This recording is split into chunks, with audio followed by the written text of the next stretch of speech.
नमस्कार दोस्तों, कैसे हैं आप सब? उम्मीद करता हूँ आप सभी लोग बहुत ही अच्छे होंगे। आज की कहानी सर्दियों के उन दिनों की है जब मैं एक कॉल सेंटर में जॉब किया करता था। मैं अक्सर नाइट शिफ्ट ही किया करता था क्योंकि दिन को काम करना मुझे अच्छा नहीं लगता था। एक दिन की बात है, उस दिन सोमवार का दिन था। मैं रात को 3 बजे अपने ऑफिस से फ्री हो गया था, तो मैं रास्ते में खड़ा होकर बस के आने का इंतज़ार कर रहा था जिससे कि मैं अपने घर पहुंच पाऊं। लगभग 10-15 मिनट इंतज़ार करने के बाद मुझे सामने से एक बस आती हुई दिखाई दी। थोड़ी ही देर में वो बस मेरे पास आकर रुकी और उस बस का दरवाज़ा अपने आप खुल गया। मैंने उस बस के अंदर झांकने की कोशिश की, लेकिन उस बस के अंदर मुझे कोई दिखाई नहीं दिया। कोई आदमी मुझे अंदर बुला रहा था, लेकिन वो आदमी मुझे दिखाई नहीं दे रहा था। मैंने भी धीरे धीरे अपने कदम आगे की ओर बढ़ा दिए और मैं तुरंत बस में चढ़ गया। अंदर जाकर मैंने देखा कि बस के अंदर तो कोई भी नहीं है, सिर्फ ड्राइवर बैठा है और बस चला रहा है। तभी मेरी नज़र पीछे वाली सीट पर गई।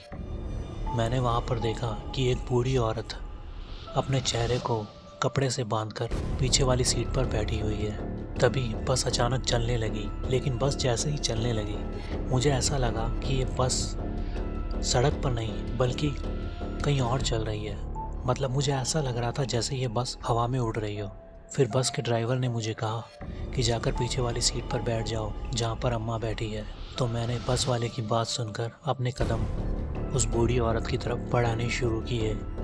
धीरे धीरे मैं अपने कदमों को आगे की तरफ बढ़ा ही रहा था। तभी उस बूढ़ी औरत ने अपने चेहरे पर से वो कपड़ा हटा दिया। उसका चेहरा पूरी तरह से जला हुआ था और उसके जबड़ों से खून बाहर की ओर निकल रहा था। उसका इतना डरावना चेहरा देखकर मैं बहुत ज़्यादा घबरा गया। मेरे हाथ पैर ठंडे पड़ गए, मेरे हाथ पैर पूरी तरह से कांपने लगे। मैंने वापस पीछे मुड़कर जब ड्राइवर की तरफ देखा तो ड्राइवर की गर्दन उल्टी हो चुकी थी। उसकी गर्दन पीछे की ओर घूमकर मेरी तरफ देख रही थी और वो ज़ोर ज़ोर से हंस रहा था। तभी उस बूढ़ी औरत ने मेरे हाथ को कसकर पकड़ लिया और मुझे बोला कि जो भी इस बस के अंदर आता है वो कभी ज़िंदा वापस नहीं लौट पाता। अब तुम्हें भी मरना पड़ेगा और तुम्हें भी हमारे साथ ही इस बस के अंदर हमेशा के लिए रहना पड़ेगा। मैंने तुरंत अपना हाथ उस बूढ़ी औरत से छुड़वाकर बाहर भागने की कोशिश की, लेकिन बस इतनी ज़्यादा तेज़ चल रही थी कि मैं बाहर कूद भी नहीं सकता था।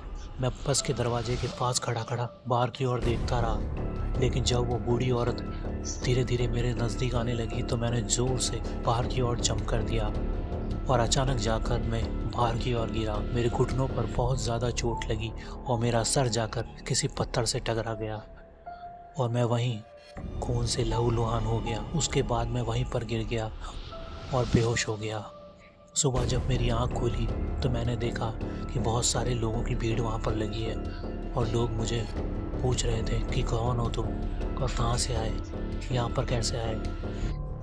उसके बाद मेरे साथ जो भी घटना घटित हुई मैंने उनके बारे में उन लोगों को विस्तार से बताया। तब उनमें से एक बूढ़े आदमी ने बोला कि ये घटनाएं यहाँ पर होती रहती है, तुम्हारी किस्मत अच्छी है जो तुम जिंदा बच गए, वरना तुम कभी जिंदा वापस नहीं लौट पाते।